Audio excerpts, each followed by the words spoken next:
நம்பினேன் உன்னையே நம்பினேன் ஸ்கந்தகுரோ உன்னையன்றி இவ்வுலகில் ஒன்றுமில்லை என்றுணர்ந்தேன். நன்கறிந்து கொண்டேன் நானும் உனதருளால் விட்டிட மாட்டேன் கந்தா வீடதருள் வீரே.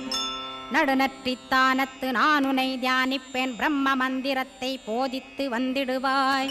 சுழுமுனை மார்க்கமாய் ஜோதியைக் காட்டிடுவாய் சிவயோகியாக எனச் செய்திடும் குருநாதா.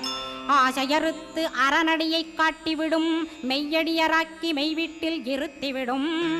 கொங்கு நாட்டிலே கோயில் கொண்ட ஸ்கந்தகுரோ கொல்லிமலை மேலே குமரகுருவானவனே. கஞ்சமலை சித்தர் போற்றும் ஸ்கந்தகிரி குருநாதா கருவூரார் போற்றும் காங்கேயா ஸ்கந்தகுரோ. மருதமலை சித்தன் மகிழ்ந்து பணி பரமகுரோ சென்னிமலை குமரா சித்தர் கருள்வோனே. சிவவாக்கிய சித்தருளை சிவன்மலையில் போற்றுவரே பழனியில் போகரும்